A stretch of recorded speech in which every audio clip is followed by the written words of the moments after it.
Hello everyone, and welcome back to the channel.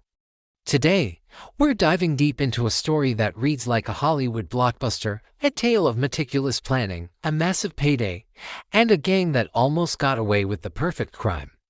This is the story of the Great Brinks Robbery, an event so audacious it was dubbed the crime of the century. Picture this: Boston, Massachusetts, the evening of January 17, 1950. The city is cloaked in the cold of a New England winter. Inside the heavily fortified Brinks Armored Car Depot on Prince Street, employees are wrapping up their day, counting the day's cash haul. This wasn't just any building, it was a fortress, protected by thick walls, steel doors, and a state-of-the-art alarm system. To the outside world, it was impregnable. But for a group of 11 men, it was simply a puzzle waiting to be solved. For nearly 2 years, this crew, led by the shrewd and patient Tony Fatspino, had been casing the Brinks building. They weren't your typical smash-and-grab thugs. They were methodical, almost obsessive in their preparation. They studied the employees' routines, memorized the truck schedules, and analyzed the building's layout from every conceivable angle. They even broke into the building over a dozen times after hours, not to steal anything, but to practice. They would tiptoe through the corridors, figure out the internal doors, and even temporarily remove the cylinders from 5 different locks to have keys made, returning the originals before anyone noticed. Each practice run was a dress rehearsal for the main event. Their planning was incredibly detailed. They needed to know which alarms to bypass and how. They painstakingly picked apart the alarm system, identifying which sensors were connected to which doors, ensuring they could move through the building like ghosts. They were a team of specialists, each with a role. Tino was the mastermind, but he had Joseph Big Joe McGinnis as his second-in-command, and others who were experts in everything from safe-cracking to getaway driving.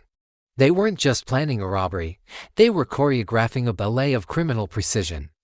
On that fateful Tuesday evening, the plan was set into motion. As the clock ticked past 6:55 p.m., 7 of the men, dressed in near-identical outfits of navy blue coats, chauffeurs' caps, and rubber Halloween masks, slipped out of a stolen Ford truck parked nearby. The masks gave them a grotesque, anonymous appearance, adding a layer of terror to their efficiency. They carried pistols, but their real weapons were silence and surprise. They had the keys they'd meticulously duplicated. With a quiet turn of a lock, they were inside. Inside the counting room, 5 Brinks employees were going about their routine, surrounded by bags of cash checks and money orders. They had no idea their world was about to be turned upside down. The robbers moved with silent confidence, a testament to their endless rehearsals. They quickly rounded up the employees, bound their hands behind their backs with adhesive tape, and gagged them. One of the employees later said the robbers spoke in whispers, moving with such eerie quiet that it was more frightening than any loud shouting would have been. No shots were fired, no alarms were triggered. With the employees neutralized, the crew got to work. They knew exactly where the money was. With practiced speed, they stuffed canvas bags with piles of cash. They ignored the bags of checks, which would have been traceable, focusing solely on the untraceable currency. In less than 30 minutes, it was over. The 7 men walked out the same way they came in, leaving the bound employees on the floor. They loaded their haul over 1.5 tons of money into their getaway truck and vanished into the Boston night. When the first alarm was finally raised around 7:30 p.m., the scene that greeted police was baffling. There were no signs of forced entry. The main vault was untouched, and the complex alarm system was silent. It was as if the thieves had simply materialized inside, taken the money, and dematerialized. The scale of the theft was staggering. The final tally was over $1.2 million in cash and another $1.5 million in checks and money orders. In today's money, that's equivalent to over $30 million. It was, at the time, the largest single cash robbery in the history of the United States. The media went into a frenzy, and the crime of the century had its name. The investigation that followed was one of the most intense manhunts the FBI had ever undertaken. The pressure was immense. How could a gang pull off such a feat and leave behind almost no clues? Investigators were stumped. They had over 60,000 potential suspects, but no solid leads. The robbers had been careful. They wore gloves, so there were no fingerprints. Their masks hid their faces. The few clues they left behind, a chauffeur's cap and the rope used to tie the employees, led nowhere. For years, the case remained colder than a Boston winter. The gang had made a pact to lay low and not touch the money for 6 years, waiting for the statute of limitations to expire. They agreed to hide their shares and live their normal lives, believing that if they could just wait it out, they would be home free. The money was meticulously divided and hidden. Some was stashed in walls, some buried, and some even sent to a trusted associate in another state. For a while, their plan seemed to be working. The police had nothing, and the gang members blended back into their communities. But as is so often the case, the weak link wasn't the plan, it was human nature. Greed, paranoia, and infighting began to tear the group apart. Some members grew impatient, wanting their share of the money sooner. Others began to suspect their accomplices of dipping into the hidden loot. The pressure of their secrets started to create cracks in their pact of silence. The key figure in the gang's downfall was a man named Joseph Specs O'Keefe. Specs was a career criminal, but he was also becoming a liability.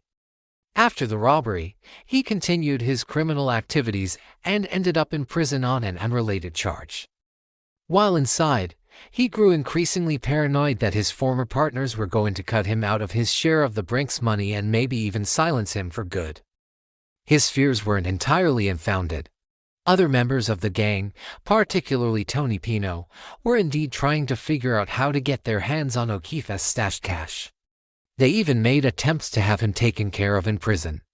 When O'Keefe heard about these plots, he knew his only way out was to talk. With the statute of limitations just days from expiring, Specs O'Keefe made a deal with the FBI. In January 1956, almost 6 years to the day after the robbery, he confessed everything.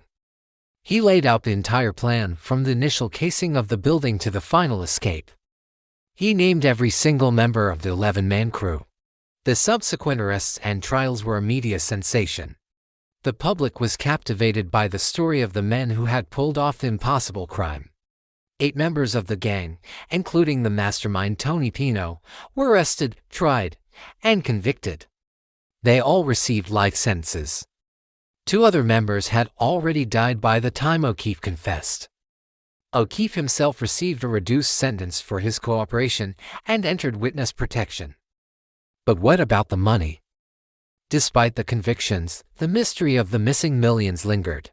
Of the $2.7 million stolen, authorities were only ever able to recover about $58,000. The rest of the cash, over 97% of the total haul, was never found. It remains one of the greatest unsolved mysteries in the annals of American crime. Did the gang members manage to spend it before they were caught? Is it still hidden somewhere, buried in a forgotten spot in the New England countryside? Or did it simply get absorbed back into circulation, spent on small purchases over decades? We may never know for sure. The Brinks robbery of 1950 remains a landmark case. It was a crime defined by its sheer ambition and meticulous planning. It showcased a level of criminal discipline rarely seen before or since.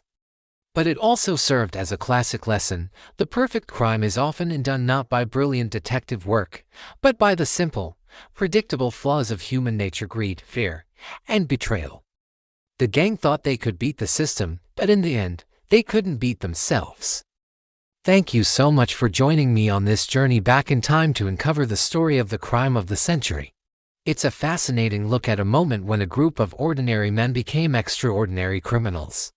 What do you think happened to the money? Let me know your theories down in the comments. If you enjoyed this video, please give it a thumbs up, and don't forget to subscribe and hit that notification bell so you don't miss our next deep dive into history. Thanks for watching, and I'll see you in the next one.